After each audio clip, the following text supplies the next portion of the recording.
Why a spiking afternoon water temperature means you must abandon the shallow flats by 9 a.m. this week if you want to land trophy trout. We have the exact depth changes you need to make.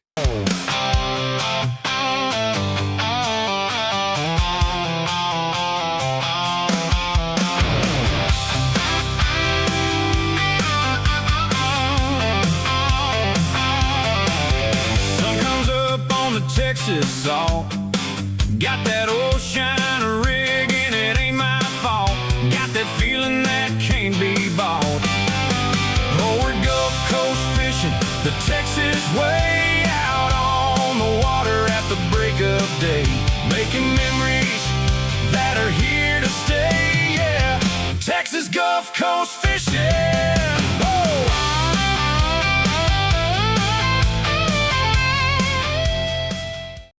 Welcome to the Master Anglers Report for the week of July 13th, 2026. I'm glad you're with us. Today, we are breaking down the shifting midsummer patterns across the Texas Gulf Coast so you can outsmart the heat and target the most productive bites before the sun cooks the flats. Looking at our macro metrics this week, the stable summer high-pressure system dominates the coast. Temperatures are hitting the mid-90s daily, pushing bay water temperatures into the critical 84 to 87 degree range by mid-afternoon.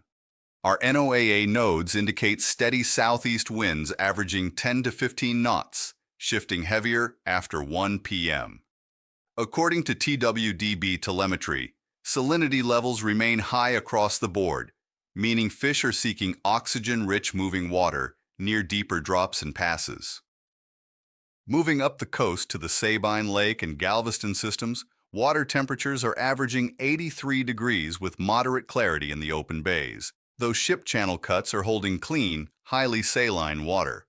Look for speckled trout staging along the deep reef edges in East Bay and the drops adjacent to the Houston ship channel. Throw a 1/4 ounce jig head paired with a dark-colored paddle tail, or bounce a live shrimp under a popping cork along the deeper shell structure.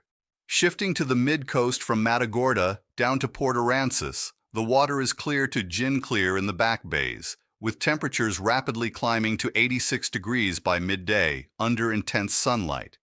Redfish are actively cruising the very shallow grass flats and black mangrove edges strictly during the first 2 hours of daylight. Present a weightless soft plastic fluke or a gold spoon right along the drop-offs, keeping your retrieve slow and quiet to avoid spooking schools in the clear water.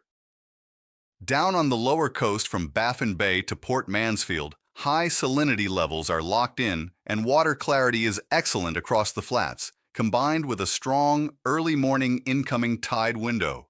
Large, solitary trout are holding deep in the potholes surrounded by thick shoal grass, while schools of black drum are feeding along the sandbands.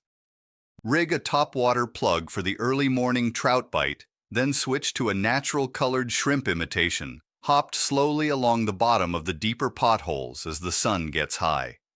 If these weekly data breakdowns are helping you dial in your weekend strategies, take a quick second to hit that like button and subscribe to the channel so you never miss a regional briefing. Our primary pro tip for this midsummer cycle centers on thermal refuge. When the top layer of water crosses 85 degrees, the baitfish and predatory species will drop down the water column to find cooler, more oxygenated layers. Do not waste time pounding shallow flats at noon.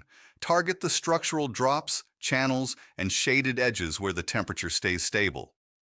For your safety and comfort out there this week, the ultraviolet index is hitting extreme levels by 11 a.m.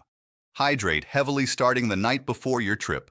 Wear long-sleeve performance sun gear and keep a sharp eye out for sudden afternoon thermal thunderstorms popping up along the coastal highway corridor.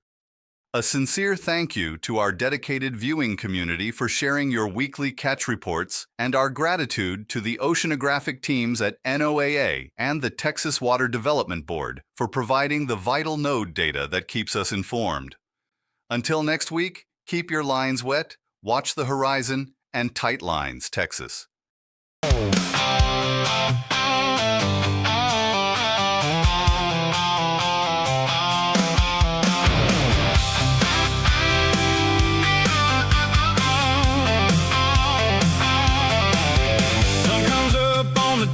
salt. Got that ocean rig and it ain't my fault. Got that feeling that can't be bought. Oh, we're Gulf Coast fishing the Texas way, out on the water at the break of day, making memories that are here to stay. Yeah, Texas Gulf Coast fishing.